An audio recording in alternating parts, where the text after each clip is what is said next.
Coming on to talk with us today, and will again next week at the very same time, Wednesday at 4 o'clock, Mike Mayock. Mike, thank you again for joining us. My pleasure. Great to be with you guys. Can I say, Mike, and we talked a lot, we didn't talk very much Eagles specifically last week. We just talked about draft strategy, and we heard so much from people that really enjoyed the insight. So I just want to say your insight is valued, not just by us, by the people listening to the show. Well, I appreciate that because it was hard-earned insight that got me fired. Oh, wow. Well, look, man, who among us? Well, at least you can joke about it. Yeah. Oh, yeah. Anyway, let's talk some Eagles. Let's talk some Eagles. So, one guy they had in we want to get to some specifics, at least up front. One guy the Eagles had in as one of their draft visits is a guy that is projected to go ahead of where they're picking, but they have enough picks to potentially trade up, and that is Malachi Starks, safety. What have you seen out of him? I'm a big fan of him, and the reason is, athletically, he's superior as a safety. He can drop down on a slot, play man-to-man. He can play nickel. He tackles, gets guys on the ground. I think he is a first-round safety talent. I think the Eagles would like him because of the scheme versatility. However, historically, the Eagles don't draft a safety. So I would say the odds, if he was there at 32, I would be salivating, but I still would question whether or not the Eagles would want to go there. Yeah, and they've, the only interesting thing is, and Ike was saying this last segment, is the Eagles historically don't pay running backs and don't pay linebackers. And we've seen at least a change in that, at least. Yeah. So I guess and they haven't had much success taking cornerbacks, and that changed. So I guess for the Eagles, we're all just waiting for what the next surprise is in terms of, their next move, and the next move being the draft. Yeah, and that's all fair. I think Ike makes a great point. I think the Eagles have always been ahead of the curve, and it's kind of funny because you look at the last 4 or 5 years, everywhere around the league, it's been a pass-first league, heavy pass. Defenses have gotten smaller and quicker as a way to compensate against the pass game. And what do the Eagles do? They're the first team in several years that runs the ball more than 50% of the time. Right. They win the Super Bowl.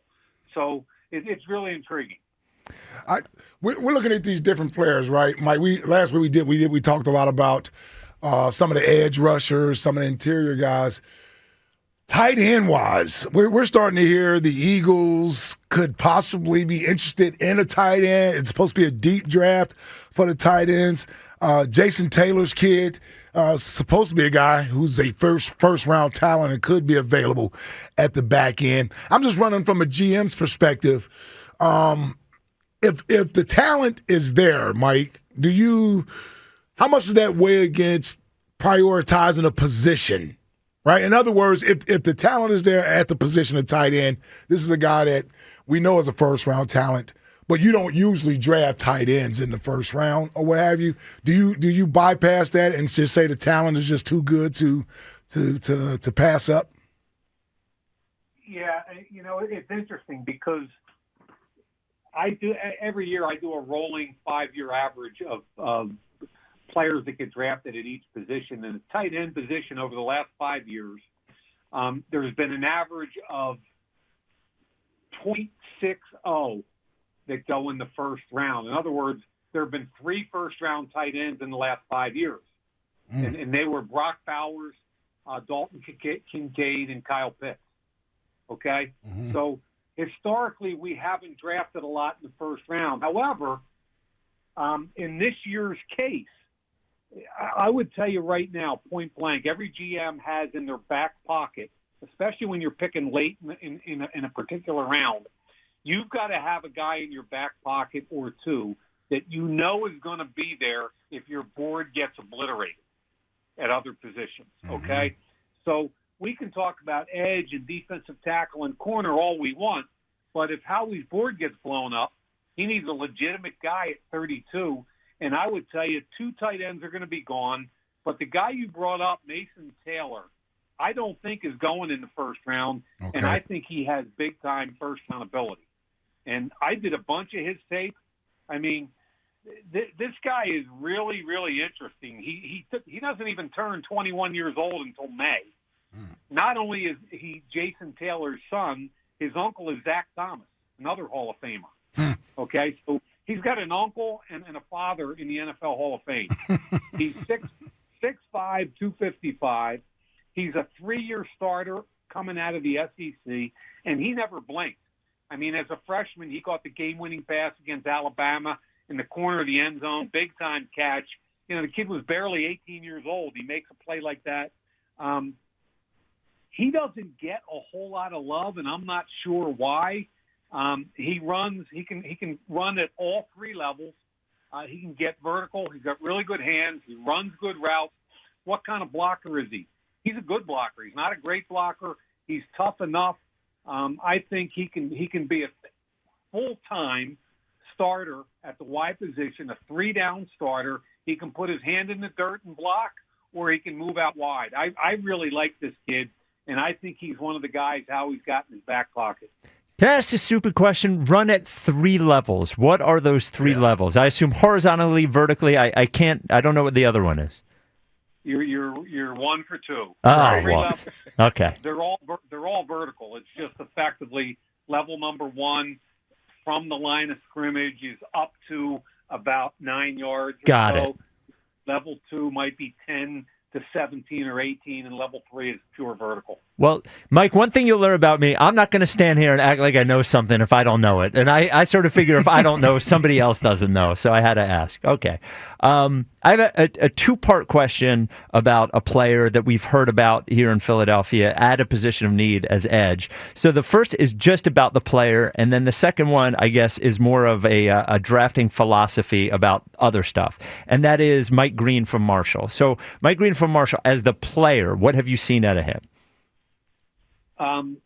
Dominated at his level of play, went to the Senior Bowl, dominated again.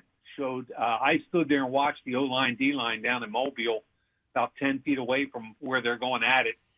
He had better bend than I thought he had, a little better quickness and takeoff than I thought he had, which is why it's good to see people in person as well as tape.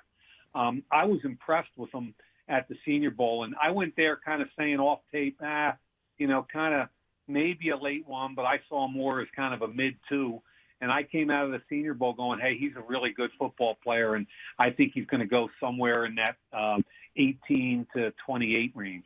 And then I guess less about him because none of us, I don't think, know the specifics about him, but more generally, there's a couple of things in his past with a couple of accusations in his past that might make teams, I guess, wary about what do we do with this guy. When you're scouting a player who has questionable things in their past, what do you as a GM do to learn about that person and try to fill that out and decide whether it's worth the risk or how do you do that? How do you weigh that?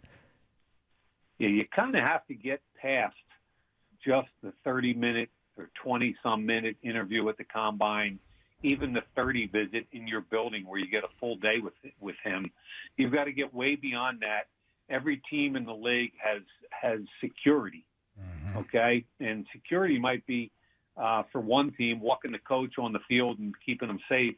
On another team, it might be doing a deep dive on background on individuals, and there are multiple people on each team that do that. So it's about literally getting boots on the ground at Marshall and trying to get all the information you can on any Title IX issues, talking to any policeman involved with any incidents, doing a real deep dive and paying sometimes an outside consultant to help you do that.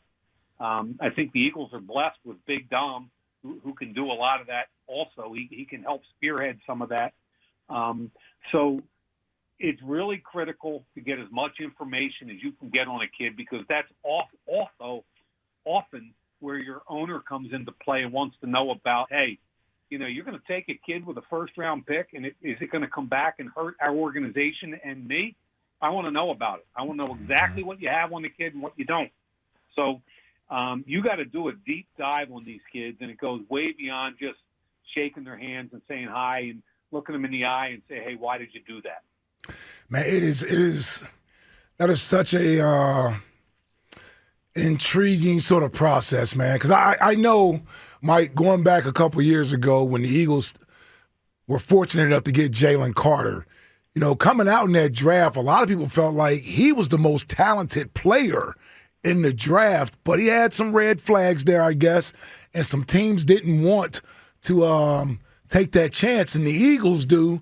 And the guy has pretty much been a model citizen since he's been in the league. And, man, he's arguably, outside of Chris Jones, I don't know if there's a better defensive tackle in football that has the ceiling that Jalen Carter has. So I guess just like you said, doing your homework, making sure you vet the situation. I think about that with Green because the talent is there, and you wonder how many teams will be like, you know what, I can't pass on this guy. We passed on a guy like Jalen last time. And how far you think the Eagles would have to move up to get this kid, Green, if they want a legitimate shot at him? Let's just finish the last piece of that conversation, which to me, you asked me as a GM, you've got to have, if you're going to draft that kid, and this is where the Eagles are so good, if you're going to draft Jalen Carter, you've got to have the infrastructure and the plan to back it up. And the higher you plan to take a kid, the more of your resources in the building you have to apply towards that. So if you're going to take a kid with off-the-field issues in the first or second round, you know that you're going to have a bunch of people in your building involved with making sure this young man is not only doing things right and staying out of trouble, but you're trying to help him and giving him the resources to become a good person in your community. Yeah. Okay? And you got to have a plan for that kid. And I think the Eagles are outstanding at that. Now, as far as, trying to move up in the first round to get a Mike Green, potentially you could ask me the same question about Walter Nolan, the defensive tackle. Okay. Because he's got issues off the field also. And he's a guy that's supremely talented defensive tackle, and he's got a bunch of ability, and he might be staring the Eagles right in the face at 32 because of some of his off-the-field stuff. Yeah. So once you qualify what those things are, make sure you have a plan for it. The next question is, do you want to move up to get a kid with off-the-field issues? Yeah. Do you want to use draft capital to go do that? I would tell you that I think it makes more sense. And it was one thing to move from 10 to 9 to get Jalen. Sure. Right? Yeah. Yep. It's another thing to go from 32 to 25 and give up a bunch of draft capital. But I think both, out of those two kids, I think Walter Nolan's more talented inside. He's got real talent inside. So I think you got to ask the question of both those guys: would it be worth it to move up? And if so, we only have 8 picks. 4 of them are in the 5th round. Yeah. Are we willing to give up a day 2 pick to go get him? All right, Mike. Great insight. Again, good stuff we again. Appreciate you. We will talk to you a week from today, same time, day before the NFL draft. Thanks again, man. Appreciate it, Mike. That went fast. Thanks, guys. All right. Thanks, Mike. There he is, Mike Mayock.